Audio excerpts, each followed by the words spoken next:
সালাম স্যার। ওয়ালাইকুম সালাম। কি ব্যাপার, আপনি ভিতরে উকিঝুঁকি করে কি দেখতেছেন? কে আপনি? স্যার, আমার নাম আফতাব, আমি গ্রাম থেকে আসছি। আমার মেয়ে এই অফিসের ম্যানেজার। আমার মেয়ের সঙ্গে আমি দেখা করতে আসছি। কি? আপনার মেয়ে এ অফিসের ম্যানেজার? আপনার কাপড় চোপড়ের যে অবস্থা, আর মিথ্যা কথা বলার আর জায়গা পান না, তাই না? নিশ্চয়ই আপনি এখানে চুরি করার ধান্দায় আসছেন। আমি বুঝতেছি না আজকে গেটের সিকিউরিটি গেল কোথায়। স্যার, আমি গ্রাম থেকে আসছি, আমি মিথ্যা কথা বলিনি স্যার। আর এখানকার যে ম্যানেজার সুইটি আক্তার, সে আমার মেয়ে স্যার। আমি কোনো চুরির ধান্দায় আসিনি স্যার। সত্যি কথা বলতেছেন? জি স্যার। আপনার মেয়ে ম্যানেজার? জি স্যার। আচ্ছা ঠিক আছে, আরেকটা কথা বলেন তো, আপনার মেয়ের কাছে আপনি কিসের জন্য আসছেন? স্যার, আমার মেয়েকে আমি কিছু টাকা দেওয়ার জন্য আসছি। কি? আপনি আপনার মেয়েকে টাকা দিতে আসছেন?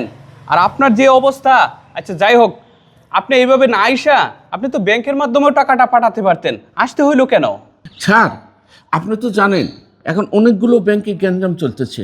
আর স্যার, আমার মেয়ের যে ব্যাংকের অ্যাকাউন্টে, সে অ্যাকাউন্ট টাকা জমা দেওয়া যায় কিন্তু তোলা যায় না স্যার। আর এই জন্যে আমি গ্রাম থেকে টাকাগুলো সঙ্গে করে নিয়ে আসছি আমার মেয়েকে দেওয়ার জন্য স্যার। আচ্ছা ঠিক আছে, আপনার মেয়েকে ফোন করে ডেকে দিচ্ছি। আপনি যে টাকা দিতে আসছেন সেটা যদি সত্যি হয় তাহলে তো ভালো, আর যদি মিথ্যা হয়, চুরি করতে আসার অপরাধে আপনাকে কিন্তু আমি পুলিশে দেব।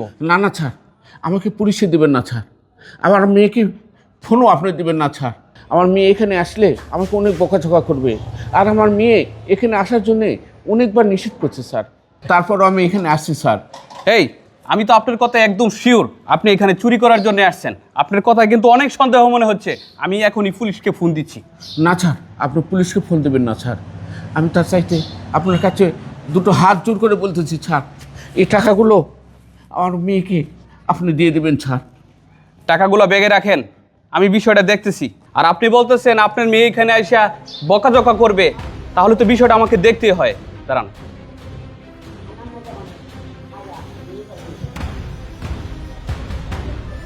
সুইটি ম্যাডাম, আপনি কোথায়? অফিসে? আচ্ছা, আপনি আমাকে একটা কথা বলেন তো, আমাদের গেটে আজকে সিকিউরিটি নাই কেন? কি ছুটিতে গেছে? হ্যাঁ ভালো কথা, ছুটিতে যাইতেই পারে। আপনি তার পরিবর্তে এখানে সিকিউরিটি থাকবে না?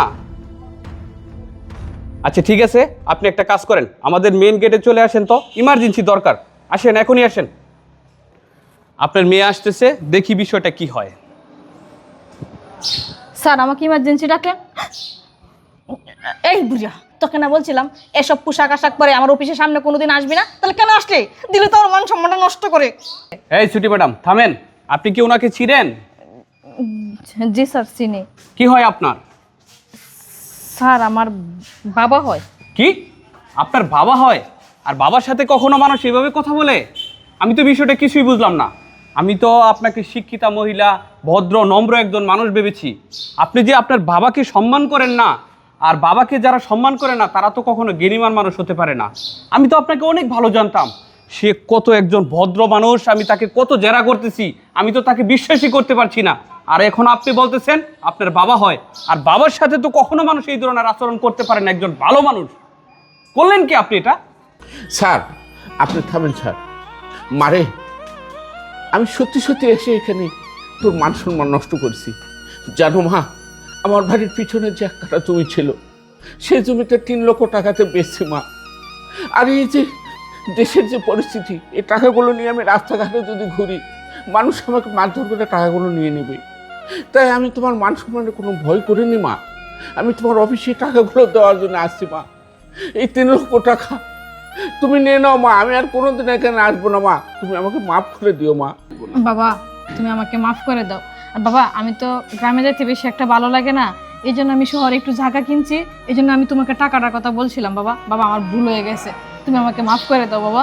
আমি বুঝতে পারি নাই, আমি আসলে ভাবছিলাম তুমি যে এসব পোশাক আশাক পরো, যদি কোনোদিন অফিসের সামনে আসো আমার মান সম্মান থাকবে না। এটা আমার ভুল ধারণা ছিল বাবা। আমি তো দিন বুঝতে পারছি যে বাবার মতন আপন আর কেউ হয় না এই পৃথিবীতে। ঠিক আছে মা, আমি তোকে ক্ষমা করে দিলাম। তুই যখন তোর ভুল বুঝতে পারছিস, আর আমরা বাবারা সন্তানকে ক্ষমা না করলে তাতে কে ক্ষমা করবে? আমি দোয়া করি মা, অনেক বড় হও, ভালো থাকো। সুইটি ম্যাডাম, দেখছেন দেখছেন আপনার বাবা কত একজন খাঁটি মানুষ। বাড়ি থেকে জমি বিক্রি করে আপনার জন্য শহরে জমি কিনবেন বলে নিয়ে আসছে। এই তো হলো বাবা। তাকে আমি ভুল বুঝে কত কথা বলেছি। আঙ্কেল, আপনি আমার কথায় একটুও কষ্ট পাবেন না, আপনিও আমাকে ক্ষমা করে দিবেন। আমি আপনাকে পুলিশে দিতে চাইছি, কত ধরনের দুর্ব্যবহার করছি, আপনিও আমার মাফ করে দিয়েন, তাই না? ঠিক আছে বাবা, তোমরা আমার সন্তান। বাবা হলো একটা বট গাছের মতো, সবাইকে ছায়া দিয়ে আগলে রাখে, কাউকে কখনো কষ্ট দেয় না। ঠিক আছে বাবা। স্যার, আমার বাবাকে নিয়ে আমি বাসায় যাচ্ছি, আমাকে আধা ঘন্টা একটু সময় দিতে হবে। শিওর, অবশ্যই নিয়ে যান আপনার বাবাকে, আপনি বাসায় নিয়ে যান। ঠিক আছে স্যার। আসো ওকে, বাবা। আল্লাহ আচ্ছা হাফেজ। ঠিক আছে স্যার, সালামু আলাইকুম। চলো মা।